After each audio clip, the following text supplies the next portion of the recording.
attendance. That is, not all the parents came to the occasion. Under the auspice of something or somebody, it means something done with the assistance or support or protection of somebody or something. So we have examples like she had a tertiary education under the auspices of the church she attends. That is, the church she attends supported her or gave her assistance to complete her tertiary education. It could be monetary, it could be advice, it could be moral support, and so on. The project was carried out under the auspices of a construction company. That is, the project was achieved because of the support or assistance or even protection of a construction company. To be on automatic pilot. To be on automatic pilot means to repeat an action without thinking about it, because you have done the same in the past. So when you have done something in the past and you think you are perfect at it, or you already have it in mind, you have the process it takes in mind, so you can say you can do something, you do something on automatic pilot. So we have examples like she addressed us on automatic pilot when she mounted the podium. That is, she has been mounting the podium and addressing people that way in the past. So she is doing it now on automatic pilot. Then the little girl recited the poem on automatic pilot. That is, the little girl has been reciting poem in the past or has done it in the past, and now she's repeating the same action. So we are having like 3 idiomatic expressions coined around belt. So we'll be considering them one after the other. The first one is below the belt, which means to be unfair or cruel.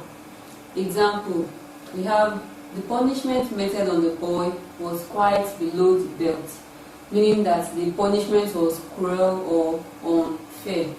Another idiomatic expression around the word belt is belt and braces. It means taking more actions or steps than required or necessary to ensure that something becomes successful. So we have example like they added that we have to take some belt and braces action toward achieving our goals. That is, we have to take more steps so that our goals will be achieved. Then the last one I have here is have something under your belt. When you say somebody has something under his or her belt, you mean to say the person has achieved or has already obtained something. So we have examples like Professor Wole has a lot of awards under his belt. That is, he has won or achieved a lot of awards. Rejoice in the name of someone or something. It means to have a name that sounds funny. So we have an example. The children rejoiced at the name of Alibaba. So when you say they rejoiced at somebody's name, as we have mentioned Alibaba, it means the name sounds funny to them, and so it amuses them. Reinvent the wheel. To reinvent the wheel means to waste time creating something that already exists and is still functional. When you are trying to invent something that already exists, you are reinventing the wheel. Examples. In a quest to raise funds, they decided to reinvent the wheel. That is, they are visiting something that has already been in existence because they want to raise funds. And then we have, to end his speech, the man advised that there was no point in reinventing the wheel.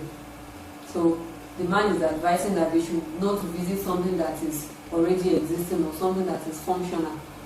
Instead, they could go for something new. And lastly, we have never the twain shall meet.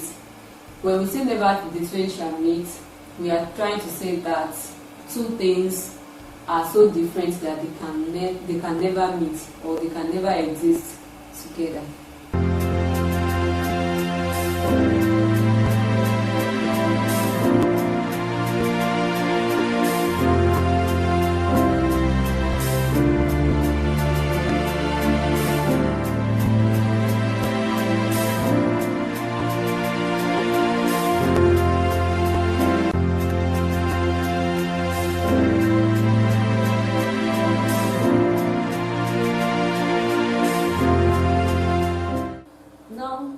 have talked about nouns, verbs, adjectives. Let us consider how these parts of speech could be transformed, how they can be interchanged. That is, how nouns can function as verbs, or how verbs could be formed out of nouns, how adjectives could be formed out of nouns, and so on.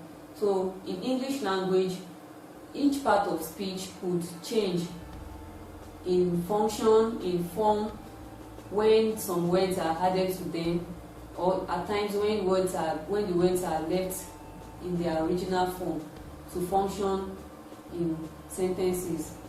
So every word in English language belongs to a particular part of speech, but a particular word that functions as a noun in a sentence could function as a verb, adverb, or adjective in another sentence, depending on the context and the role it plays in the sentence.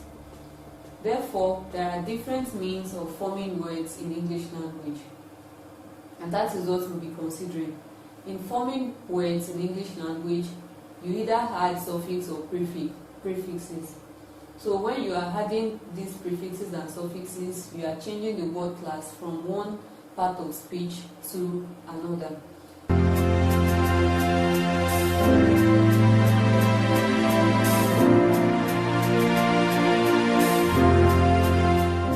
Now let's consider how to form nouns from verbs.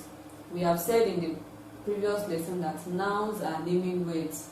They are any words that gives name, any word that give names to people, objects, places, substances, and all.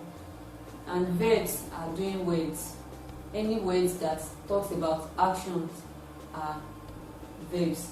Now let's see how we can form nouns out of verbs. Certain suffixes could be added to the end of verbs to form nouns. Such suffixes include AL, ANCE or ENCE, ATION or TION, SION, URE, MENT, AGE, ING, ER, and ERY. Let's see how these words can be used, how the suffixes could be used to form nouns from verbs. Now, the first one we'll be considering is forming nouns from verbs by adding AL. So we have drawn a table. The table has 2 columns. The first one consists of verbs, while the other one has a list of nouns. So the first one we have is arrive. Arrive functioning as a verb. When we want to change it to a noun, we add AL to become arrival. So arrive, arrival. So let's go on reading. Approve, approver. Deny, denier. Propose, proposer. Refuse, refuser. Dismiss, dismissal. Try, trier. Looking at all these words under the column, the other column to the right, you discover that AL has been added to the column on the left to form nouns. Forming verbs from nouns by adding ANCE or ENCE. We have attend to form attendance, accept to form acceptance, prefer to form preference, insure to become insurance, exist to become existence, refer to become reference, appear to become appearance, allow to become allowance, hinder to become hindrance, and remember to become remembrance, and so on. We can also form noun by adding ATION or T-I-O-N. Examples: educate, education; compile, compilation; eliminate, elimination; inform, information; declare, declaration; combine, combination; denounce, denunciation; destroy, destruction; expand, expansion; immigrate, immigration; exhaust, exhaustion; collect, collection, and so on. We can also form noun from verbs by adding S-I-O-N. Examples: confuse, confusion; divide, division; impress, impression; revise, revision; profess, profession; decide, decision; compel, compulsion; expand, expansion; extend, extension; invade, invasion. Forming nouns from verbs by adding URE.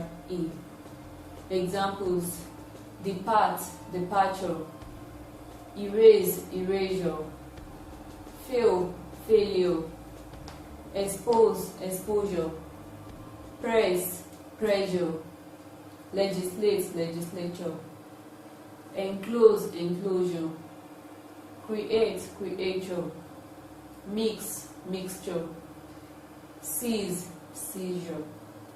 Nouns can also be formed from verbs by adding MENT.